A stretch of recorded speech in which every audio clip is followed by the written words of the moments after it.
Okay, so I'm Manjurava. I have to remember to speak up. My name actually means the gentle roar, so it needs to be a bit too quiet sometimes. So we're continuing this theme of the Bodhicaryavatara, which we translate here as the path to awakening, like how to make it happen. And the third week this week is on stirring the depths. So as Kula Priya explained before, we're looking at this in terms of the context of the Vinayattas, a particular way of looking at it. Just looking at how, in a way, with any experience, you have the thing of desire, wanting, also the thing of sustained interest, or just deciding that that's what you're going to do. Then we've got then you've got the mindfulness or memory of just applying, just remembering your purpose, and the samadhi, as it were, the focus in that, and also wisdom or clarity of thinking. So this applies to whatever we're doing, but it's in a way it also is useful for just drawing out the themes in a way of this text. It's a classic text by a monk called Shantideva in the 8th century. He actually, the story goes that he was just not well respected. He was just a monk nobody thought that much of, and almost just sort of teased him. They got him to speak one time. They arranged for him to speak, and when he did, he just gave forth the Bodhicaryavatara, and everybody was amazed because, of course, it was a text, a book of just great spiritual depth. In a way, it's personally, I find it captures a particular phase in Buddhism really well. Buddhism has certain phases, and this phase is called the Mahayana. And in a way, you've got early Buddhism, where the Buddha was really emphasizing mindfulness and so on, vigilance. But in a way, sometimes the compassionate aspect could get lost. So this phase really drew out the compassionate aspect of Buddhism and also the mythic aspect. In some ways, I was thinking it's appropriate that we've got the lots of red blankets out here, because often, so when you see monks dressed in red, they're very much sort of that school, the Mahayana school. And the book, I've got an old copy here. There's different versions of this, but it can be very rich. Personally, I find I like to. You can read a chapter, and you can think, blimey, how do I relate to this? But there'll be certain things that can really stand out within a particular chapter. There are certain texts. I have a sort of best of approach to the Bodhicaryavatara, where you could even have the book, and there might even just be like 10 lines or 10 little paragraphs that might stand out to you in the whole book. And because they carry such weight, that would be fine, to have just those 10 things as reminders, because they can be just so, just go to the heart in a way of quite a deep approach, quite a strong approach to Buddhism, to the spiritual life.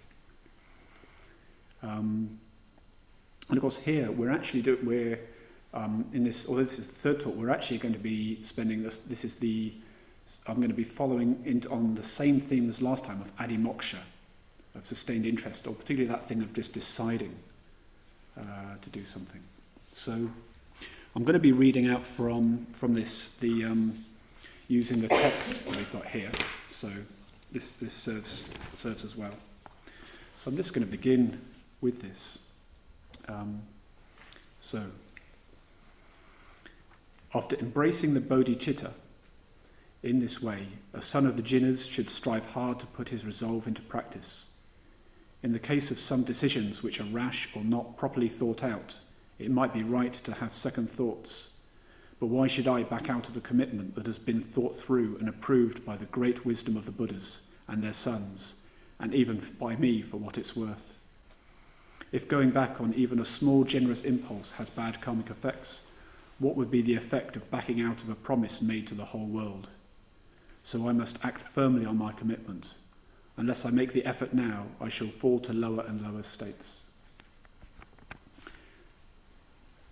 So this is about, as Kula Priya was introducing last time in a way of looking at the puja, but also this thing of just deciding to go in a certain direction.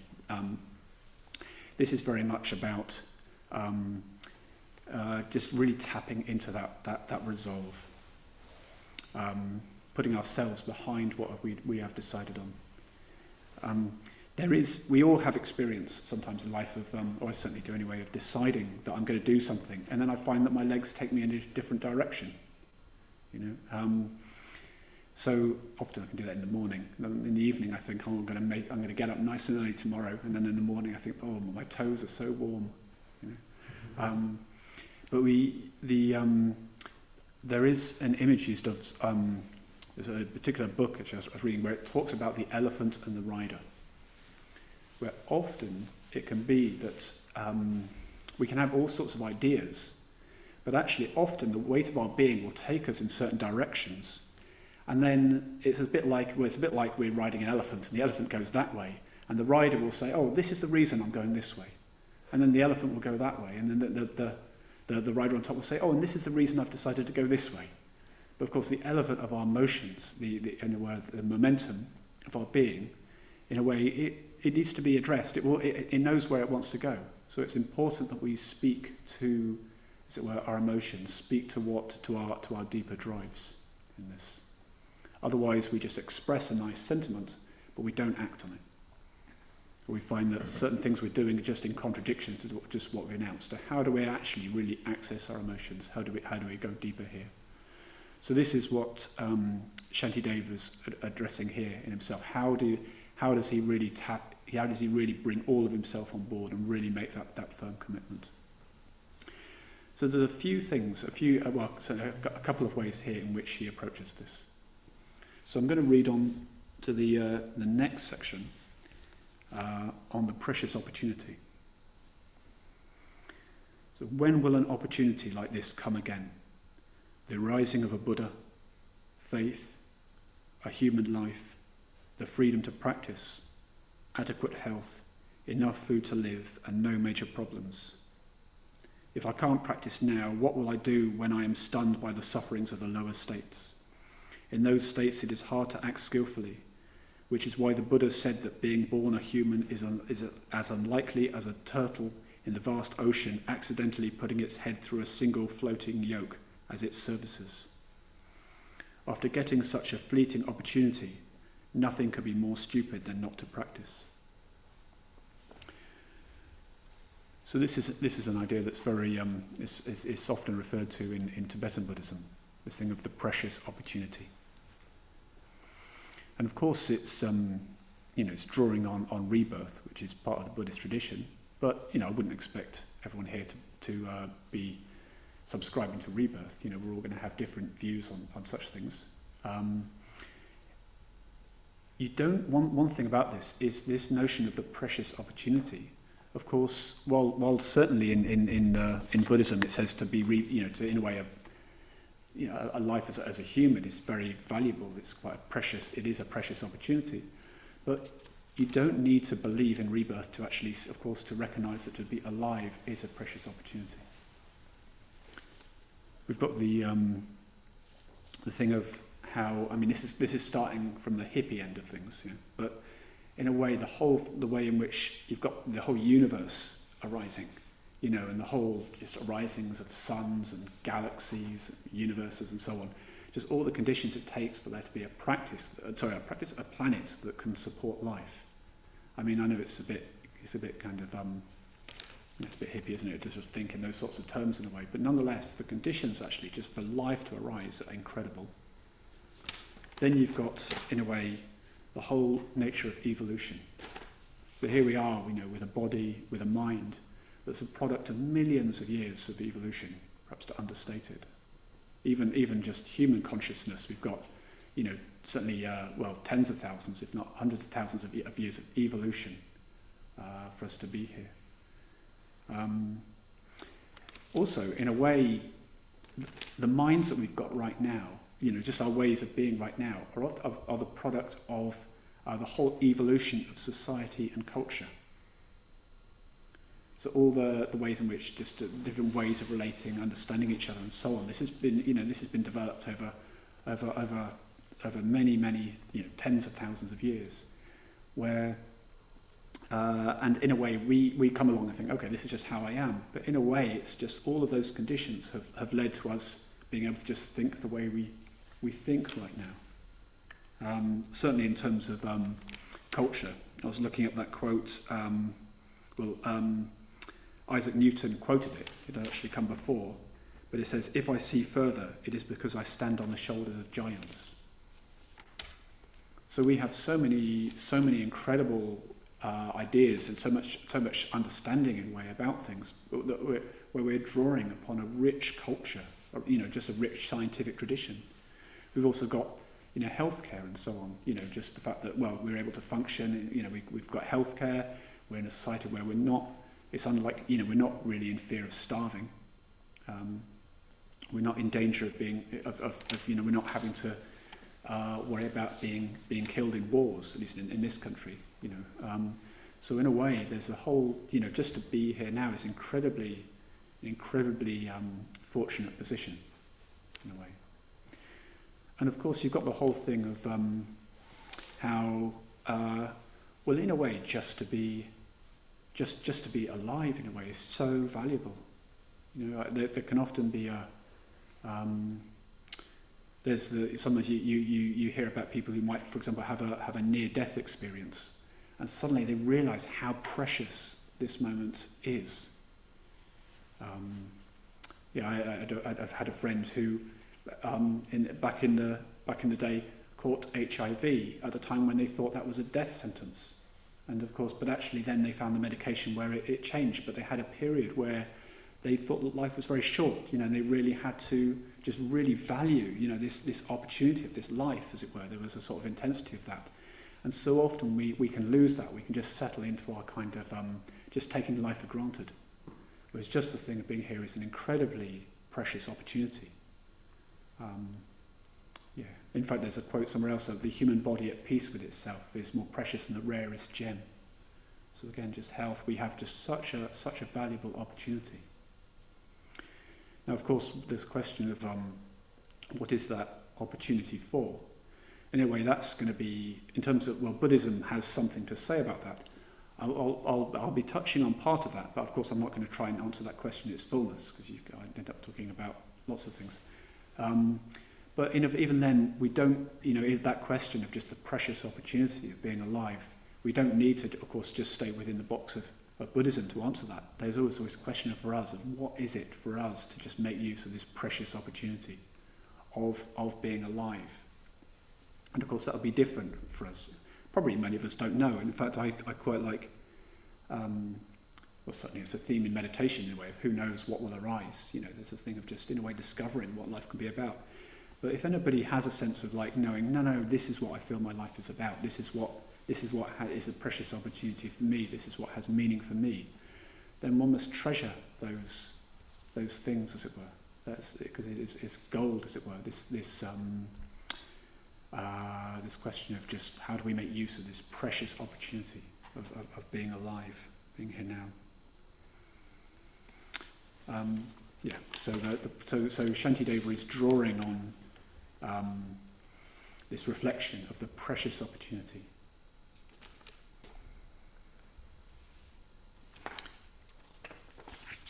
So another thing he does here is he reflects on he reflects on the power of the kleshas, or this determination to fight the kleshas.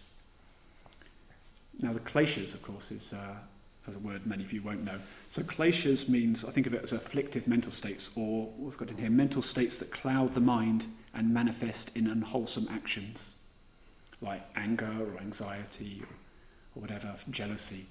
These emotions that close us down and often can lead us into unhealthy states of mind and unhealthy actions. So he says about this: "But though I have found somehow this unimaginably lucky state, I am somehow led back towards those same old lower states of being. I seem to have no will about this, as though I were under a spell. What is going on here? What is driving me? What is it that lives inside me? Enemies like greed and hate don't have bodies to attack me. They aren't brave or intelligent. How do they make me their slave? But still they strike me down from inside my own mind. Why don't I boil with rage at this? Patience about this is completely out of place. Human enemies can't send me to hell, but my mighty enemies, the Kleshas, can send me there in an instant.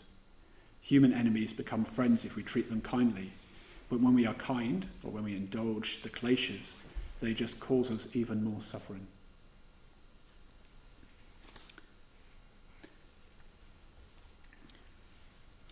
There's a joke which I use to expand this one. So somebody, this isn't in the Bodhicaryavatara actually, but somebody goes to the doctor and they say, "Doctor, I'm really worried. When I touch here it hurts. When I touch here it hurts. When I touch here it hurts. When I touch here it hurts. When I touch here it hurts. What's going on?" And the doctor says, "Well, you've got a broken finger." So now actually, there is a quote from Shantideva that's the same sort of thing. I thought I was being a bit reticent because I'm stealing from Sangha section next week. But there's this is his quote. This is actually from the next chapter, so I'm cheating here. But he says, "Where is there hide to cover the whole world? The wide world can be covered with hide enough for a pair of shoes alone." It's the same thing, really.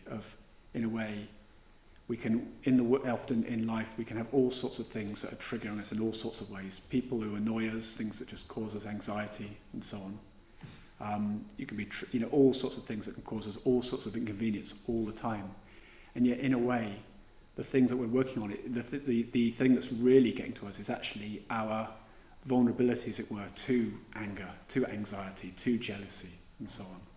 And that's the thing about the Kleshas, is other things might be triggers, but in a way it comes down to us being able to work on our own mind, our own tendency to respond in those ways.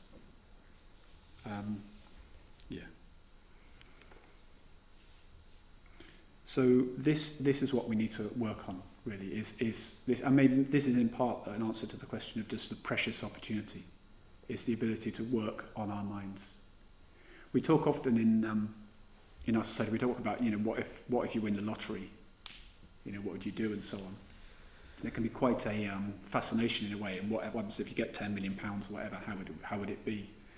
But in a way, a lot of that time can be about just removing triggers. You could, I don't know, be on a desert island or something, in a beautiful place where it's all very pleasant and nobody annoys you. But in a way, it comes down to the thing of like where there's that song, isn't there? Wherever you go, you take the weather with you. That there's a thing of we always take our mind with us wherever we are. And actually, in a way, if somebody's got, if somebody's incredibly rich, but they're actually caught up with the Kleshas, with states of mind, of anxiety, ill will, just neediness and so on, then in a way they are kind of imprisoned by those states of mind. And likewise, somebody who doesn't have, somebody who's just got £10 in their pocket and that's all they've got, if they're actually in a very positive and resourced state of mind, and that's their general way of being, as it were, they are, they as well can live a happy life in which they'll be, appreciated and able to appreciate and so on. So they'll be kind of rich in a certain way. So there is, this is what Shantideva is really reflecting on here, is the importance of just working on the Kleshas. So often we have a tendency we'll often blame other people. And this is a theme he draws out more in the text later on. But often we can go, in fact I remember I was once on one of these late night buses, you get when you get in the train and then the train gets cancelled for a bit and you get on the bus. And I remember this bus driver, and he was going on, he was saying, he was in a bit of foul mood, and he was driving around and he was saying, why, he was cursing this, cursing that, and he was like, why is everybody being so difficult today, from the driving? But of course our state of mind will often determine how we perceive things. And if we change our state of mind, then in a way we change our world. This works in terms of just working with those things that hold us back, but also in a way, even just positive experiences are, our mind can change. We can just, in a way, there's the potential, as it were, to open up to just very rich experiences. Our state of mind is just integral to this. And I thought I'd draw on, I talk about the Mahayana, a particular phase of Buddhism. But I'm going to draw on some early Buddhism as well. This is very early Buddhism because, of course, it's all linked. It's all drawing out, in a sense, what the Buddha was saying. So he was saying experiences are preceded by mind, led by mind, and produced by mind. So experiences are preceded by mind, led by mind, and produced by mind. So how our mind is, in a way, it just affects our whole. It's integral to our experience, in a way, integral to our lives and to our whole sense of just what the world is to us, in a way.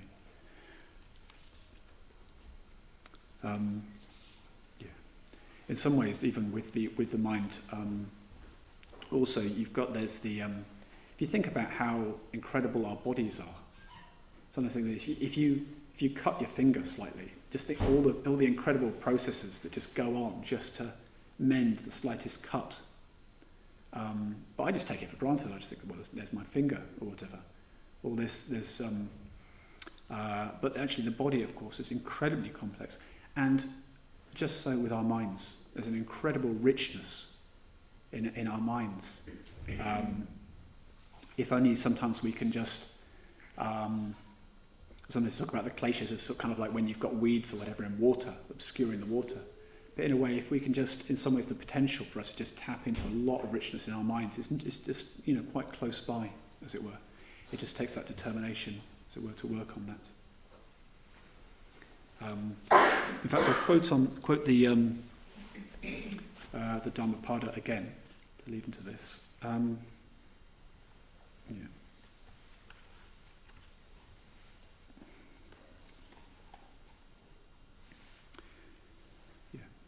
Though one should conquer in battle thousands upon thousands of men, yet he who conquers himself is truly the greatest in battle. It is indeed better to conquer oneself than to conquer other people. So again, this is just linking in some ways, this principle here of, that, again, if we were in a state of ill will, we could think about, okay, who am I going to conquer? Who am I going to kind of do better than, as it were? We can try and conquer thousands and thousands of people. But really, it's a matter of, can we master those things within ourselves, as it were, that are holding us back? And then, as I say, it's the same thing, really, as the thing of, you could either get enough leather to cover the whole world, or you could get a pair of sandals. But it takes work. Which leads us into the next point here. Can I ask a question about this one? Can I ask a question about do. this one? Yeah. So for me or anybody else, you're governed by your moods. Sorry. Yeah, you're governed by your moods. Your moods don't remain the same all the time. Yeah. And maybe that's what leading you to see things differently at different times. Like at one moment, I'm directed by, say, my sensual kind of nature, or just the senses. I want to satisfy them. Yeah. And then at another moment, I look at it rationally, and then through reason, I see that it's not in my benefit, or it's not what I should do, not the ideal thing. And then I follow the path of whatever the reason convinces you at another time. Yes. And at one time, your senses convince you. Yeah. Yes. Your immediate presence, whatever you're having, experience you're having, that it's something you can't escape. Oh, your experience of those emotions at times. Like your experience, if you are, say, at one moment of time, you have anger in you, or you're thinking obsessively about something, or you're directed by lust, then you have to do that. I mean, it's Do you mean you find yourself just acting on that? Yeah, just acting on it. You can't, you find yourself powerless, because that's what convinces me at that time. Yes. And then at another time, if you look at it, because the mood is different at another time, and you can look at it through reason, what the implications are. Because sometimes it can be kind of like, here we've got the thing of, I seem to have no will about this, as though I were under a spell. What is driving me? You can certainly feel like that, can you, at times? Yeah. I mean, so how can you then stand in the, like, that's like something ocean or a force. How can you assert yourself and say, okay, I stand here and I will oppose all those things which are like taking me in that direction? Yes, and that's an important question, isn't it? How do we actually work? How do we work on this? And actually, one thing is that we'll have groups, I should say, in a little bit as well, that will give us also a chance more to explore this, about what we can actually do to work on this, because it's a big topic. How do we work with our minds? There's so much in here. Week after week, we'll have different angles. There is one particular angle that I thought that Shantideva draws on here in this particular chapter, which fits with this, which is, well, one thing he's addressing, how do you get your emotions behind it? How do you really work on this? How do you get that determination? Do you mean that part which, like just the passions which don't need convincing or reasoning or talking with oneself? They are just the way you feel. Do you mean that by emotions? In a way, yeah, this is one thing I was wondering about, that with is sometimes an emotion is just an emotion, but it's the extent, often we have something that just closes us down, like a tendency to anger and just blame others. Yeah. The tendency, that tendency to just get anxious and close down around a particular issue, a particular desire, just ill will, or just a kind of craving that comes with neediness, not in the sense of just enjoying a good meal, but that kind of desirous, that neediness that comes with a closing down. You can get states of mind that are just not helpful. States of mind that lead to suffering. We often have them in a way. We have. I mean, in a way, this would be another thing to consider, whether we do have kleshas, as it were, where we can connect with that principle, things that just hold us back. I mean, we were doing the mindfulness of breathing earlier, and often you can find that you sit down, and it might be that sometimes the mind can be very clear, but sometimes it can feel like you're being pulled around by things, or even habits that are not very helpful. And in a way, so much of what's going on here is a principle of just what will help with that. So it's not an easy question to answer quickly. What I will do is read out this next section, because this is part of his approach, Shantideva, to this. He talks about, in a way, warrior-like determination on this. So he says, so in a way he's drawing on this principle of really being determined to just do what he can to not indulge those unhelpful states of mind, or states of mind that lead to suffering. So he says, so I won't rest until these enemies are struck down in front of my eyes.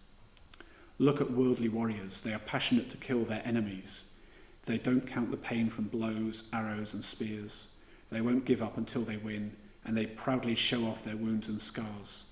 Why, then, when I am fighting for the great cause, when I am trying to kill my real enemies, the real cause of suffering, why do I shy away from a little pain?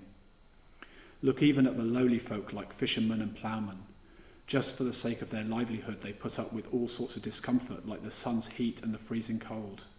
Why then can't I show some endurance when it is for the sake of the whole universe? And he sort of says, I'm going to be bloody-minded about this and wage a grudge war of vengeance. The only negative emotion I'm going to spare is the desire to murder the kleshas. So he's really going for it with his quite bloody-minded language. Now this is a particular angle. This is not the whole approach here, but he's drawing on, in a way, a warrior-like spirit, in a way, here with this, which in some ways connects me in. I sometimes reflect upon how the Buddha, 2,500 years ago or so, was born of he was of a warrior caste. In a way, there's the principle of just being, it would be very much of a culture of the whole thing of training as a warrior, even though he lived a very privileged life in his early years. The thing of training as a warrior, and there is a discipline, in a way, of that comes, I think, with this principle of being like a warrior. We have it with in terms of here. We of course teach the meditations and things, and in a way, I think it takes discipline to actually sometimes keep up a practice of meditation, or the discipline of being able to turn towards our experience over and over. And of course, there's many things in life where that is the case. It just takes discipline and a kind of fighting spirit, in a way, to engage with life. So So he really evokes this kind of warrior spirit. And he's drawing on this principle, in a way drawing on the kind of baser energies here. I mean, that language is pretty, in a way it's a bit crude, isn't it? I'm going to be bloody-minded about this and wage a grudge war of vengeance. He's really drawing off the, in a way, certain kind of base, kind of raw instincts here. Drives in us here. And that is an aspect of the spiritual life. I think often this principle, in a way, we talk about the precious opportunity, and in a way the mind being central. The mind, we can change our minds, but often it's a matter of just being able to engage in that. And often to engage in that, we don't want to be pussycats, we don't want to be, all meek and mild about it. Often it's a matter of just like, in some ways, contacting kind of the fire, in a way, of being alive, or just being on that, being able to really work with ourselves. I remember when I was visiting India one time, I went to Bodh Gaya, where the Buddha gained his enlightenment, and there were lots of young Tibetan monks there at the time, and they were finishing off. They'd been doing some rituals for some days, and they were doing the final rituals, and they were going around, and you could really feel this energy. It was almost like the energy you get after a football game or something in England, where you really feel this kind of quite strong kind of energy, but they're really not afraid of having those kind of energies, as it were, of being alive. They're having them there, but they're directed in a way towards the spiritual life, in a way contacting the sort of fire of the spiritual life. I think the Tibetan race in general can be quite like that. And in Buddhism, they have different images, in a way, of different enlightened figures, different Buddhas, and these can draw out aspects of the Buddha, as it were. There's this kind of mythic language, as it were, can help us understand what is enlightenment. There is one of a figure called Vajrapani, who's just bursting with flames, kind of roaring this in fury, but he's actually, as it were, his enemies are, greed and hatred and so on, that which closes us down. So in a way, that this energy of somebody just alive with fire, as it were, almost represents an aspect of of the Buddha's experience. The fact of just being alive to what's actually happening now. Not, in some ways, being in touch with those energies of being alive. But of course, it's in talking about this, it's not this spirit of like being determined to work with our minds. This energy is not about attacking people. It's not about being aggressive towards others. It's more in defence, in a way, of our highest goals and support of those.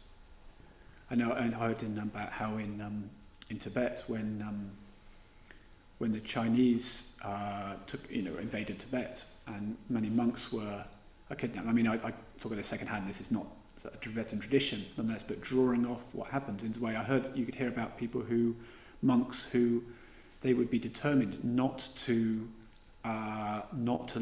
give up their. Anyway, they'd have an attitude of love towards the very people who were imprisoning and hurting them.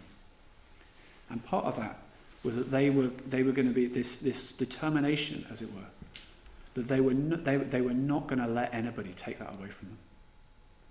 That they developed their heart, as it were, to the heart of love. In a way, was just integral to their practice. This whole thing of, in a way, a mind of love is, if you affect your whole world, was just fundamental to them, and they were not going to let somebody else stop them.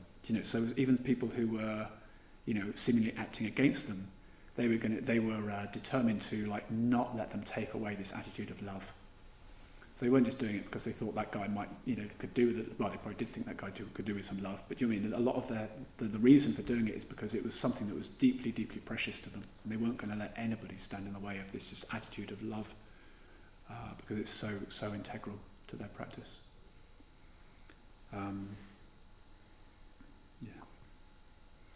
So it's not about. It's not about And it's not always just about being, it's not about being passive in these situations as well. There's something about, in a way, I think this spirit is in a way about not giving other people power over us or other things power over us. I know often if I'm caught up in a state of anger or anxiety or whatever, I'm giving a lot of power away. All it takes is for somebody to say the wrong thing, and I'm kind of like, oh, how dare they? Do you know what I mean? And I'm thinking, and do I say this, and do I say that, and all that kind of stuff, and or I bite my tongue, and that doesn't feel, that's quite difficult, and so on. It's just like in some ways I've just got myself caught up in knots just because I'm in an angry state of mind. Whereas when I'm in a more positive, resourced state of mind, those things, it's fine. If somebody says something that's a bit off, and you're fine. You can see through to what they're trying to say or something. Life is so different. I have I remember I was on a retreat before in the past where where I fell out with somebody, and that I fell out with a friend, and that was very difficult.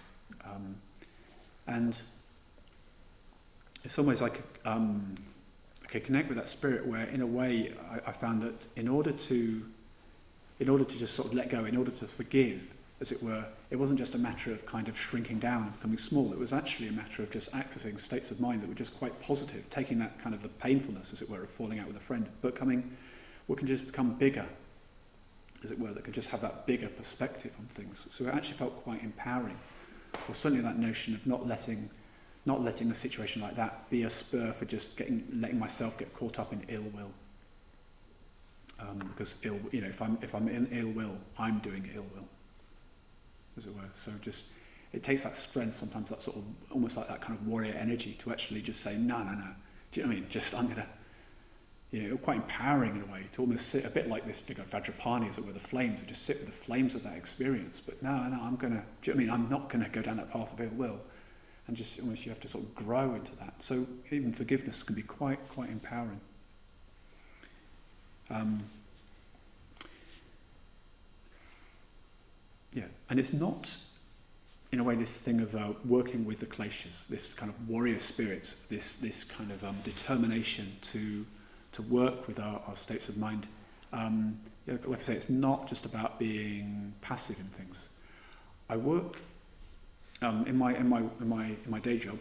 I work as a CBT therapist, cognitive behavioural therapy, and so often it's what we're doing is we're identifying, just clarifying patterns that are holding people back in different ways. And so often I see people adopting this real kind of determination to just really work on what's holding them back. And sometimes people really go for it. And I have so much admiration for seeing people really kind of just doing what they need to do to work on their minds in this way. It's really impressive to see people really engaging. And of course, the spiritual life here, it's all about ways of working with that, often in a whole range, often from the crude to quite refined states of mind, the thing of just really working with this precious opportunity.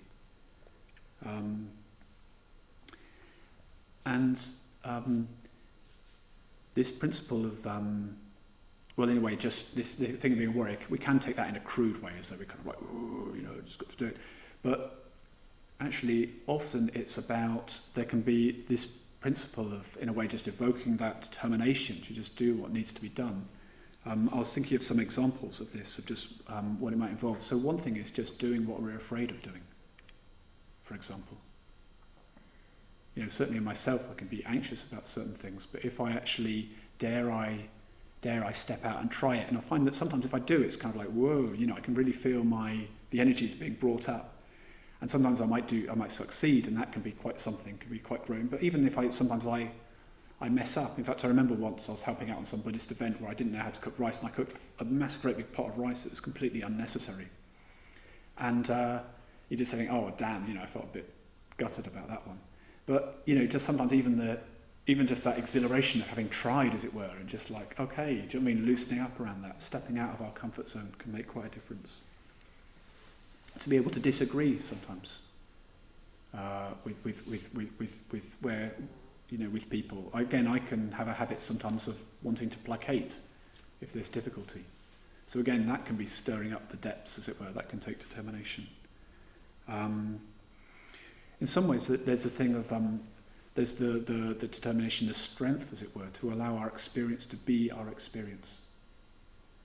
So often in life we can have a view that well, say in Buddhism we might have a view of like, oh, if my mind should be like this or want to be like that, and actually often our experience is just quite different from that. And in a way, it takes quite a lot of resourcefulness to just be with our experience as it actually is.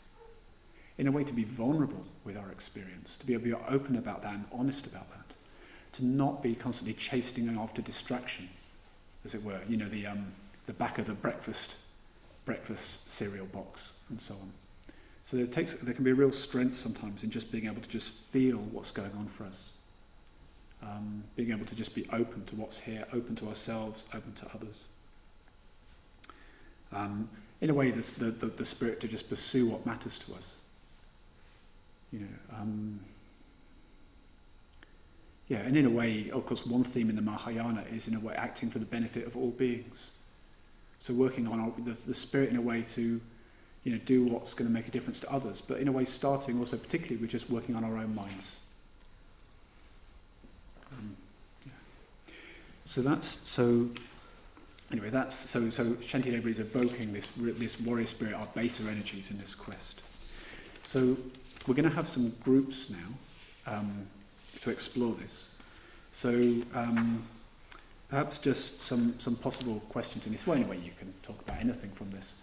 But, one thing could be the precious opportunity. Another thing we've talked about, the kleshas as well. But in a way, what we talk about the elephant and the rider, in a way, this kind of our emotions or our kind of momentum of being. What is it that will actually draw, what is it that actually will move our elephant in the direction we want to do? So it's not just a head thing, as it were. What will actually get us on board? We've got some of those examples here of just this kind of, in a way, evoking those basic energies to be able to just do what needs to be done. What is that for you? So explore any of that as you wish in these groups. Kula Priya, how would we do it with the groups? What sizes?